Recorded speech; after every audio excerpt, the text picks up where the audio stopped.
કેમ છો વિદ્યાર્થી મિત્રો? હું બોયા વૈશાલી શ્રી સત્યસાઈ લક્ષ્મી મોહન વિદ્યાલય મોહવાસથી આપનું હાર્દિક સ્વાગત કરું છું. તો વિદ્યાર્થી મિત્રો, આપણે જોઈ રહ્યા છે ધોરણ 10 ગણિત યામ ભૂમિતિ. એની અંદર આપણે ગયા વિડીયોમાં અંતરસૂત્ર વિશે જોયું. તો આજે આપણે એ અંતરસૂત્રનો ઉપયોગ કરીને કેટલાક દાખલા જોવાના છે અને એ દાખલા ખૂબ જ ઇઝી દાખલાઓ છે, એટલે તમે આ વિડીયોને ધ્યાનથી જોજો. બરાબર, તો ચાલો આપણે ઉદાહરણ 2 થી શરૂ કરીએ. તો ઉદાહરણ 2 ની અંદર આપણને આપેલ છે કેટલાક બિંદુઓ આપેલા છે, બિંદુ એ, બિંદુ બી, સી અને ડી. હવે બિંદુ એમાં x1 તરીકે 1 કહેવાય અને આપણને ખબર છે ને x અને y કહેવાય. બરાબર, તો x તરીકે આપણી પાસે 1 છે, y તરીકે 7 છે, પણ આપણે એને નામ લેવાનું છે x1 અને y1. ત્યારબાદ બી માટે લેવું હોય તો x2 અને y2. બરાબર, ત્યારબાદ સી માટે લેવું હોય તો x3 y3, એવી રીતના આપણે એને લઈ શકીએ. તો આ જે બિંદુઓ આપેલા છે એ એક ચોરસના શિરોબિંદુઓ છે તેમ દર્શાવવાનું છે. એટલે આ જે બિંદુઓ છે તે કોઈ એક ચોરસ હશે અને એ ચોરસના શિરોબિંદુઓ છે, એવી રીતના એને આપણે સાબિત કરવાનું છે. તો એ સાબિત કરીએ આપણે અંતરસૂત્ર ઉપરથી. તો ગયા વિડીયોમાં આપણે અંતરસૂત્ર જોયું હતું કે અંતરસૂત્ર જે છે એનું સૂત્ર શું છે, તો કે PQ બરાબર, PQની જગ્યાએ તમે AB, BC, CD કોઈ પણ લઈ શકો. બરાબર, તો PQ બરાબર x1 x2 નો વર્ગ વત્તા y1 y2, એટલે કે આખાનો વર્ગ અને એ વર્ગમૂળમાં છે. તો આ દરેક દાખલામાં આપણે અંતરસૂત્રનો ઉપયોગ કરવાના છે. એટલે આ જે સૂત્ર છે તમારે ખાસ ધ્યાન રાખવાનું છે કે x1 માંથી x2 બાદ કરવાનું, y1 માંથી y2 બાદ કરવાનું છે. બરાબર, તો ઉદાહરણ 2 આપણે જોઈ ગયા છે તેમ. તો અહીં આપણે લખેલા છે એ બિંદુઓ કે એ એટલે x1 શું થશે, x1 એટલે 1 થશે અને y1 એટલે 7. આ જે y1 7 તેવી રીતના x2 અને y2 થશે.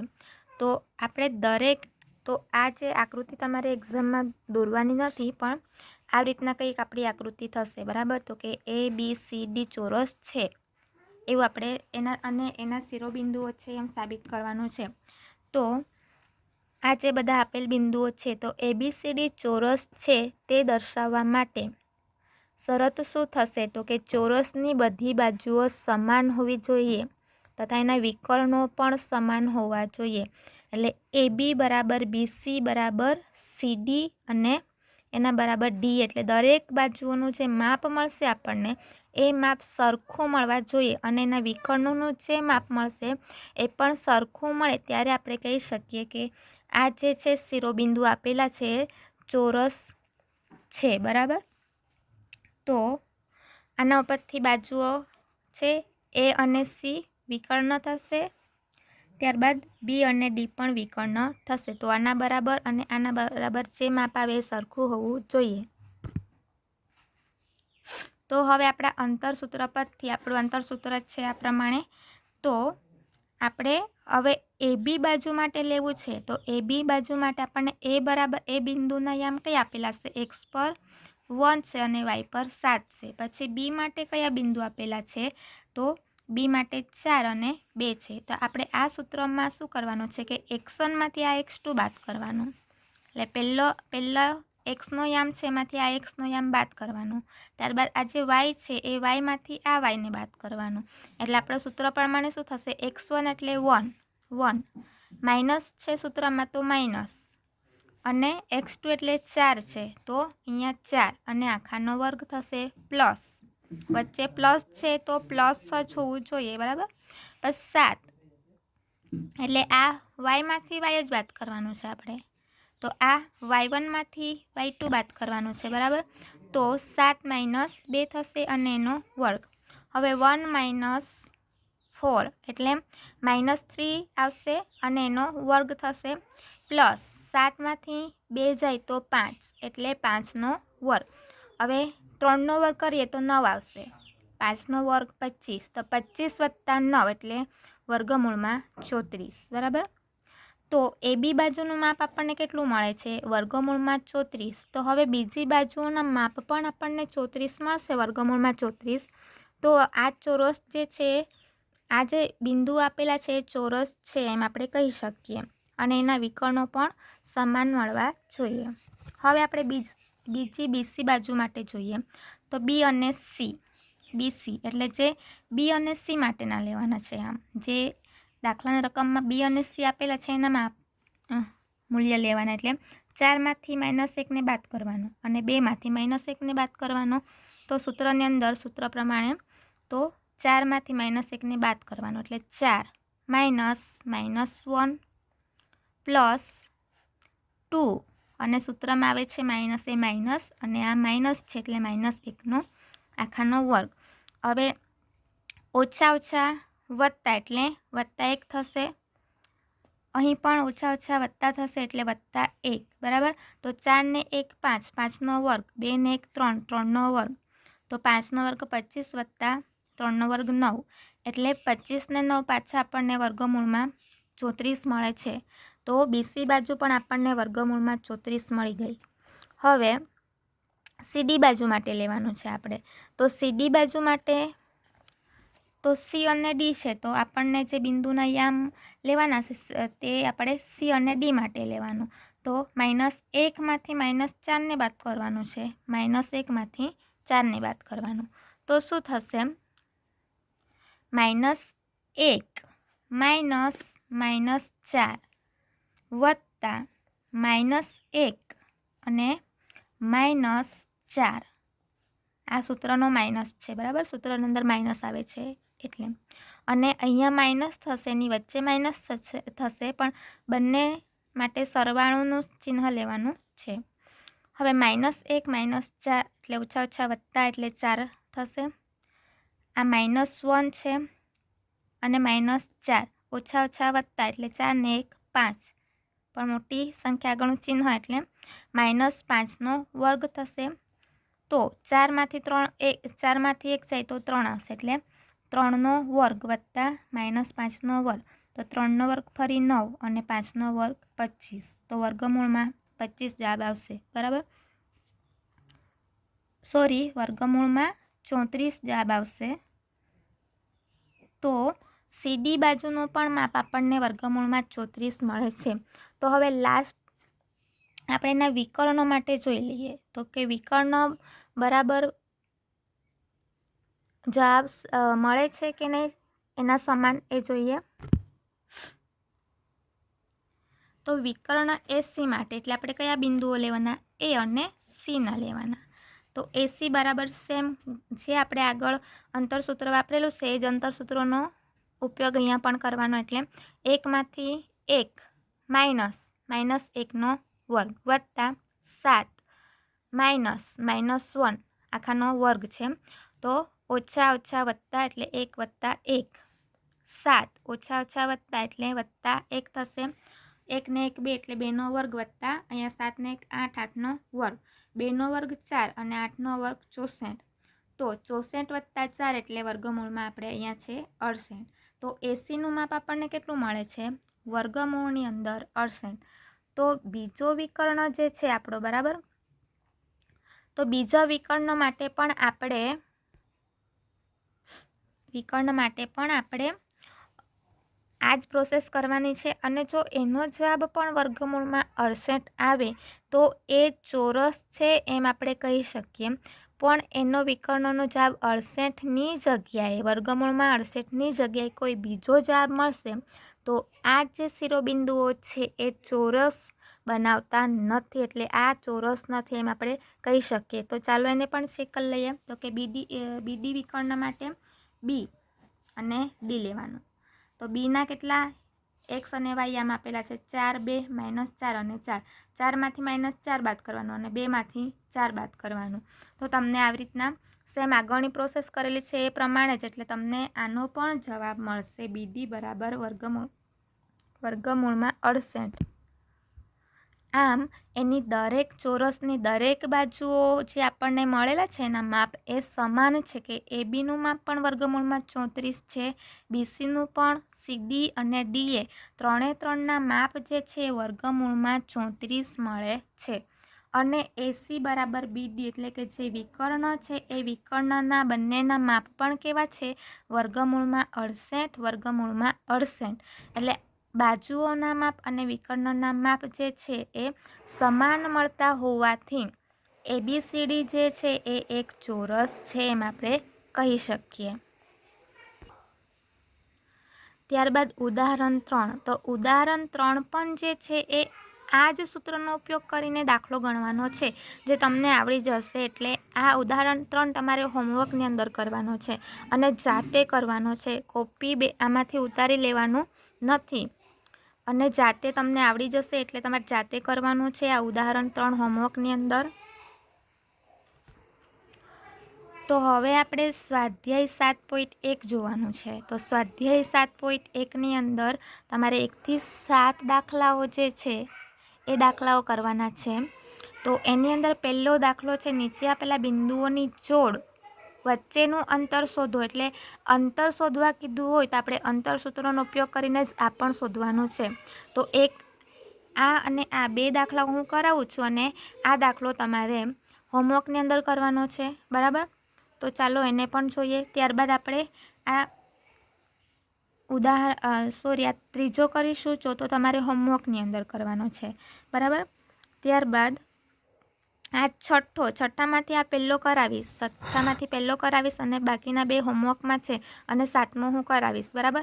તો આ પણ ખૂબ જ સહેલા દાખલાઓ છે. તમે ધ્યાનથી વિડીયો જોજો એટલે તમને આવડી જાય.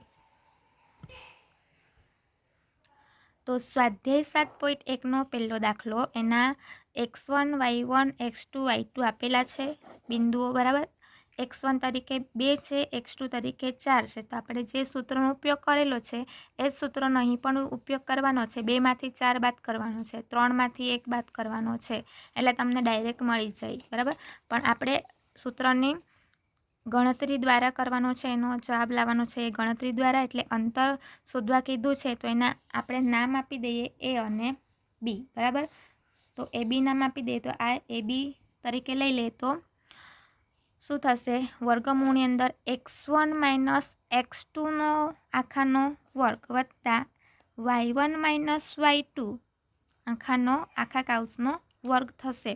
તો x1 કેટલું છે? 2માંથી 4 બાદ કરવાનો એટલે 2 - 4 હોલ સ્ક્વેર છે, પ્લસ 3 - 1 કરવાનું એટલે 3 - 1 હોલ સ્ક્વેર.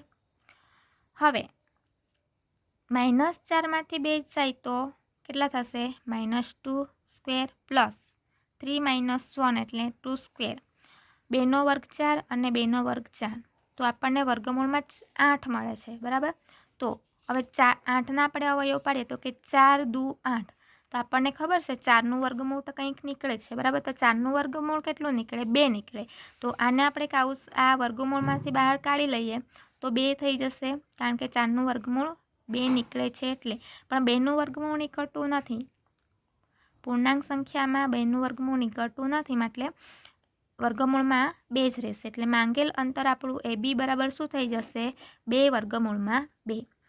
સેમ તમારે બીજો દાખલો છે એ પણ એવી રીતના જ કરવાનો છે. બરાબર? હોમવર્કની અંદર.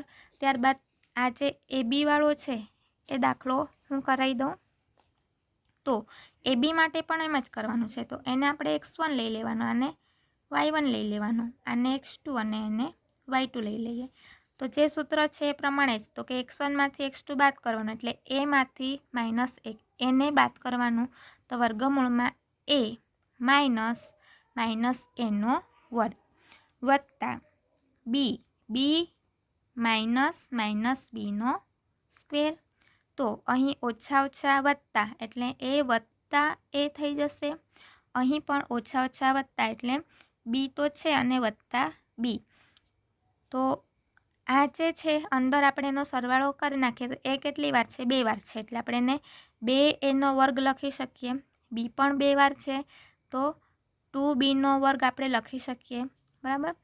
તો આમાંથી આપણને 2 સામાન્ય મળે છે તો બેને આપણે સામાન્ય લઈ લઈએ આમાંથી, તો બેને મેં બહાર કાઢી લીધા, તો બાકી અંદર શું રહી ગયું? a square plus b square. તો આ એનો જવાબ હતો. બરાબર. હવે આપણે બીજો દાખલો, તો બીજો દાખલો પણ આવી રીતના જ કરવાનો છે. તો બિંદુ આપેલા છે 0, 0, બીજામાં 36, 15 વચ્ચેનું અંતર શોધવા કીધું છે. અને જે આગળનો જે આપણે વિભાગ 7.2માં જે બે શહેરો એ અને બી વચ્ચેનું અંતર શોધવાનું છે, એ પણ એનાથી આપણે શોધી શકીએ. તો કઈ રીતના? તો કે અહીં આપણને વિચારી લે કે એના જે બિંદુઓ છે એ 0, 0 છે, બી જે છે એ આપણો 36 અને 15 છે, એવી રીતના ધારી લઈએ. તો એ જે છે 0, 0 છે. હવે એક્સ અક્ષ પર કેટલા છે? 36 છે. બરાબર. અને વાય અક્ષ પર 15 છે. તો આ તરફ એક્સ અક્ષ પર અહીં 36 લેવાના છે આપણે, અને વાય એટલે આ તરફ એટલે ઉપર તરફ, એટલે અહીં આપણે ઉપર તરફ 15 કિલોમીટર આપણે લઈ શકીએ અંતર હોય ત્યારે, એટલે બી 36 અને 15. તો આના ઉપરથી પણ આપણે એને શોધી શકીએ કે એ બી બરાબર 0માંથી 36 બાદ કરવાનું, 0માંથી 15 બાદ કરવાનું. તો 0ની વેલ્યુ તો 0 છે એટલે -36 જ થઈ જશે, -15 જ થઈ જશે. બરાબર. તો એનો 36નો વર્ગ 12×6 = 15નો વર્ગ 225, અને એનો 15, 21 જવાબ આવે. બરાબર. તો એનું 15, 21નું વર્ગમૂળ કેટલું થશે? 39. બરાબર. 39 સ્ક્વેર કરીએ તો 15, 21 થાય. તો આ વર્ગને વર્ગમૂળ નીકળી જાય એટલે આપણને બીનું અંતર કેટલું? 39 મળી જાય. હવે નેક્સ્ટ, તો ત્રીજા દાખલામાં આપેલ છે કે બિંદુઓ 1, 5, 2, 3 અને -2, -11 સમરેખ છે તેમ પ્રસ્થાપિત કરો એમ કીધું છે આપણને. તો આ જે બિંદુઓ છે એ સમરેખ છે કે અસમરેખ છે એ આપણે ચકાસવું પડે. બરાબર. તો સમરેખ ક્યારે થશે? જ્યારે આ AB વત્તા BC થશે ત્યારે એનો જે બંનેનો સરવાળો કરીએ એ AC બાજુ જેટલો થવો જોઈએ. ત્યારબાદ AC બાજુનો સરવાળો અને BC બાજુનો સરવાળો કરીએ તો તે AB બરાબર થવો જોઈએ. ત્યારબાદ AB વત્તા AC બરાબર BC. તો AB બાજુનું માપ મળશે એ માપ, અને AC બાજુનું માપ, એ બંનેનો સરવાળો જે છે એ BC બાજુ મળેલી હોય એના સરવાળા બરાબર થશે. તો આ સમરેખ બિંદુઓ છે એમ આપણે કહી શકીએ. પણ જો આના બરાબર એનો જવાબ જો છે એ બરાબર ના મળે તો એને આપણે સમરેખ બિંદુઓ છે એમ કહી શકતા નથી. તો એ અસમરેખ બિંદુઓ થઈ જશે. તો એને પણ આપણે ચેક કરી લઈએ. AB બાજુ શોધી કાઢીએ, પછી BC બાજુ શોધીએ, પછી AC બાજુ શોધીએ. તો દરેક આપણે જે અંતરસૂત્રની મદદથી જ આપણને શોધવાનું છે. તો A બરાબર A 1, 5 છે, B 2, 3 છે, અને C -2 અને -11 છે. તો AB માટે લેવું હોય તો આ બંનેને લેવાનું, BC લેવું હોય તો આ બે માટે લેવાનું, AC લેવું હોય તો A અને આ C માટે લેવાનું. તો AB બરાબર અંતરસૂત્રનો જ ઉપયોગ કરલો છે કે આ 1માંથી 2 બાદ કરવાનું, 5માંથી 3 બાદ કરવાનું, કેમ કે Xમાંથી X, Yમાંથી Y. તો 1 - 2 આખાનો વર્ગ વત્તા 5 - 3 આખા હોલ્સનો વર્ગ. તો -2માંથી 1 જાય તો -1નો વર્ગ, વત્તા 5માંથી 3 જાય તો 2નો વર્ગ. તો અહીંયા 1 આવશે, 1નો વર્ગ એટલે 1 વત્તા 2નો વર્ગ 4. તો વર્ગમૂળમાં 5 મળે છે. તો BC બાજુનું માપ પણ આપણને વર્ગમૂળમાં 5 મળશે તો જ આપણે એને સમરેખ છે એમ કહી શકીએ. બાકી એટલે AB અને BCનું માપનો સરવાળો અને ACનો માપ સરખો થાય તો આપણે કહી શકીએ કે આ સમરેખ છે. તો હવે BC બાજુ શોધવી પડે. તો BC બાજુ બરાબર શું થશે? સેમ આપણે અંતરસૂત્રનો જ ઉપયોગ કરવાનો છે. તો એ પણ તમે જાતે કરી શકો છો. બરાબર. તો આનો આપણે અંતરસૂત્રનો ઉપયોગ કરીને જવાબ કેટલો મળશે? એનો જવાબ મળે છે 212 મળે છે. તો આપણને AB બાજુનું માપ મળેલું છે વર્ગમૂળમાં 5, BC બાજુનું માપ મળેલું છે 212. હવે AC બાજુ પણ શોધી નાખીએ. તો AC માટે 1માંથી -Cના યામમાંથી બાદ કરવાના છે. તો આવી રીતના એનું પણ થશે. એ પણ તમારે જાતે કરી લેવાનું છે, કારણ કે આ વસ્તુ જે છે આપણે ઘણા દાખલાઓમાં ઉપયોગ કરેલું છે. તો તમને આવડી જશે. બરાબર. 3નો વર્ગ 9 થશે, 16નો વર્ગ 256 થશે. આ બંનેનો સરવાળો એટલે AC બરાબર 265 મળશે. બરાબર. તો હવે જોવાનું છે આપણે AB બરાબર કેટલા મળે છે? AB બરાબર વર્ગમૂળમાં 5 મળેલ છે, ત્યારબાદ BC બરાબર કેટલા મળેલા છે 212 અને અહીં AC બરાબર મળેલું છે વર્ગમૂળમાં 265. તો આગળ આપણે સૂત્ર પ્રમાણે કે AB વત્તા BCનો સરવાળો જે છે AC બરાબર થવો જોઈએ. તો AB બરાબર વર્ગમૂળમાં 5 છે, BC બરાબર 212 છે. તો આ બંનેનો સરવાળો કરીએ તો આપણને 217 મળે, જે ACનું માપ નથી. ACનું માપ તો 265 છે, તો 217 બરાબર 217 જ હોવું જોઈએ. તો 217 નથી, અહીં 265 છે. તો આ જે છે આ આગળ આપણે જે છે કે AB વત્તા BC બરાબર AC થવા જોઈએ એ આપણું અહીં સાબિત થતું નથી. ત્યારબાદ જોઈએ તો કે AC વત્તા BC બીજા સૂત્રોની અંદર AB વત્તા BC બરાબર AB થવા જોઈએ, એમ AB થવા જોઈએ. તો અહીં થાય છે કે નહીં ચેક કરીએ તો ACનું માપ કેટલું છે 265 વત્તા BCનું માપ 212. તો આ પણ નહીં થાય, તો આ વસ્તુ બી ખોટી સાબિત થઈ આપણાના અંદર કે બરાબર. એટલે AB વત્તા BC બરાબર AB નથી. ત્યારબાદ AB વત્તા AC ત્રીજું સૂત્ર હતું AB વત્તા AC બરાબર BC થવા જોઈએ. તો AB અને ACનો સરવાળો BCના સરવાળા જેટલો થવા જોઈએ. તો અહીં પણ AB બરાબર વર્ગમૂળમાં 5 વત્તા વર્ગમૂળમાં 265 અને BCનું માપ જે છે 212 છે. તો અહીં 265માં 5 એડ કરીએ તો 212 કરતાં વધી જશે, જે બંનેના માપ કેવા છે અલગ અલગ છે. તો આ સૂત્ર પણ અહીં લાગુ પડ્યું નહીં. આમ ABC બિંદુઓ સમરેખ બિંદુઓ નથી. આ બિંદુઓ બધા કેવા છે અસમરેખ બિંદુઓ છે. તો તમને જે હોમવર્કની અંદર દાખલાઓ આપેલા છે એ તમારે તમારી નોટબુકની અંદર ગણવાના છે. તો હોમવર્કની અંદર તમારે ઉદાહરણ 3 કરવાનું છે.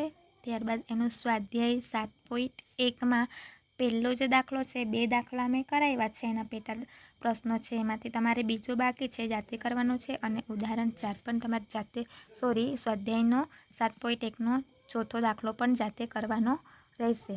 ત્યારબાદ જે દાખલાઓ મેં કરાવ્યા છે એની પણ પ્રેક્ટિસ તમારે કરવાની છે. Thank you.